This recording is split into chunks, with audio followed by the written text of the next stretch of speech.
आगामी लोकसभा चुनाव को लेकर झारखंड में एनडीए मजबूत स्थिति में है। आजसू और बीजेपी का गठबंधन संभावित महागठबंधन के खिलाफ मजबूती से चुनावी मैदान में भी होगा। इस बार आजसू को गिरिडीह सीट मिली है और सबकी निगाहें गिरिडीह के दंगल पर टिक गई है। गिरिडीह से आजसू के उपाध्यक्ष और सूबे के मंत्री चंद्रप्रकाश चौधरी के चुनाव लड़ने की पूरी संभावना है। सिर्फ इंतजार है तो आधिकारिक घोषणा की। हमारे साथ सीपी चौधरी जी हैं। सीपी जी, सबसे पहले गिरिडीह सीट आखिर क्यों और कितना सेफ मानते हैं पार्टी के लिए और आप अपने लिए भी? देखिए, गठबंधन के तहत हम लोगों को गिरिडीह सीट मिला है और निश्चित तौर पर संगठन वहाँ काफ़ी मजबूत भी है और भाजपा के सभी संगठन के लोगों से भी हमने मिला है। सभी लोग, चूँकि देश में दोबारा नरेंद्र भाई मोदी को प्रधानमंत्री के रूप में बनाना है, तो निश्चित तौर पर हम लोग उन लोगों का पूरा समर्थन मिल रहा है और हम लोग भी 14 लोकसभा में और 13 लोकसभा में जो भाजपा के उम्मीदवार रहेंगे उसमें पार्टी पूरी जोर के साथ, दम के साथ मदद करेगा और निश्चित हम लोग इस बार 14 लोकसभा हम लोग जीतेंगे।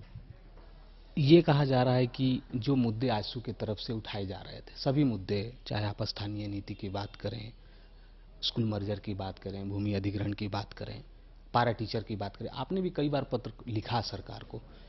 चुनावी मैदान में ये सभी मुद्दे उतनी ही मजबूती के साथ, आरक्षण का सवाल 27% आप रखेंगे, इससे आप पीछे तो नहीं होंगे? नहीं, देखिए, जो यहाँ की समस्या है, क्योंकि 27% आरक्षण का मामला है, ये तो काफ़ी पुराना मामला है और हम लोगों को पहले आरक्षण 27% मिलता ही था। तो किसी कारणवश जो न्यायालय का जो निर्णय के बाद जो घटाया गया है उसको 14% किया गया है। तो फिर से न्यायालय के बात को जो दोबारा क्षेत्रीय आधार पर उसे मांग हम लोगों का है कि लोगों को उनका अधिकार मिलना चाहिए, जो अधिकार है, क्योंकि यह हम लोगों का पहले भी मिलता था, वो हम लोगों को मिले। इसके लिए कई रैलियां भी हुई, आप भी गए, और खासकर अगर आप बात करें, जब आजसू की चर्चा झारखंड के संदर्भ में होती है, झारखंड आंदोलन को लेकर जब हम सोचते हैं, विशेष राज्य का दर्जा का मामला भी अभी तक रुका हुआ है। देखिए, आंदोलनकारियों को सम्मान भाजपा सरकार में, एनडीए की सरकार में मिला है और कई कमेटी भी बनी, सभी लोगों को सम्मान भी किया गया और अभी भी कुछ लोग का प्रक्रिया जारी है। यह भाजपा के सरकार में ही, हम लोगों के सरकार में ही यह संभव हुआ है। पारा टीचरों का भी मामला हम लोगों ने सॉर्ट आउट किया है। तो इसी तरह से जो भी मामले हैं, हम लोग हमेशा राज्य हित में और यहाँ के लोगों के हित में सरकार को अवगत कराते रहे। मुख्यमंत्री जी को हम लोग चिट्ठी के माध्यम से भी और अपने पार्टी के माध्यम से भी हमेशा अवगत करा है। तो हमेशा आश्वासन भी मिलता रहा और उसका समाधान भी हुआ। चंद्रप्रकाश जी, आपके सामने जेएमएम होगा। जेएमएम खुद को कहती है कि हम जल, जंगल और जमीन का आंदोलन करते हैं, उसकी लड़ाई लड़ते आए हैं, ऐसी पार्टी से है, और आपकी पार्टी कहती है कि हम माटी की पार्टी हैं। देखिए, उनका नारा सिर्फ है और जल, जंगल, जमीन का नारा लगाकर यहाँ के लोगों को हमेशा दिग्भ्रमित किया है।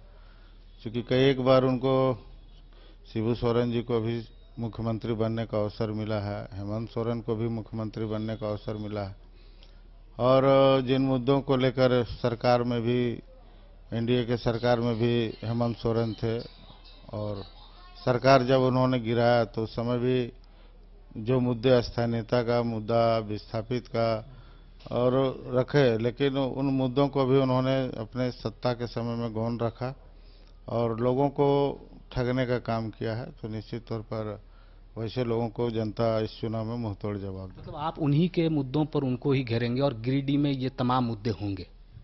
निश्चित तौर पर जो मुद्दे हैं, वास्तव में झारखंड का जो मुद्दा है वह मुद्दा हमेशा रहेगा और उन मुद्दों का समाधान हम लोग, कुछ मुद्दे हैं जो देश स्तर के भी मुद्दे हैं, तो उन मुद्दों को हम लोग वहाँ भी रखेंगे और वहाँ समाधान करने का प्रयास करेंगे। एक अंतिम सवाल, गिरिडीह की जनता चंद्रप्रकाश चौधरी पर ही भरोसा क्यों जताए, आजसू के केले पर ही बटन क्यों दबाए?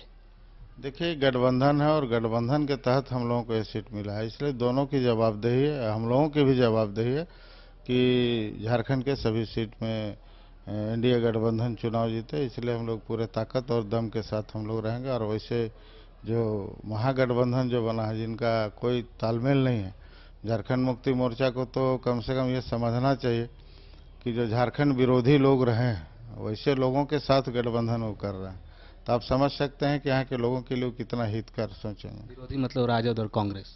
हमेशा झारखंड विरोधी कांग्रेस रहा है, राजद रहा है। लालू यादव हमेशा कहा कि हमारे लाश पर झारखंड बनेगा, वैसे दल के साथ समझौता हो रहा, तो उनका नैतिकता बिल्कुल समाप्त हो चुका है। सही कहा चंद्र प्रकाश जी ने। इस बार लड़ाई गिरिडीह में जल, जंगल और जमीन का दम भरने वाली पार्टी के खिलाफ माटी की पार्टी से होगी, क्योंकि इस बार चुनावी दंगल में मजबूत दावेदार होंगे चंद्र प्रकाश चौधरी, और इस बार इतना आसान नहीं होगा पिछले बार जितने वोट आए थे जेएमएम को, उतना भी वोट ला पाना।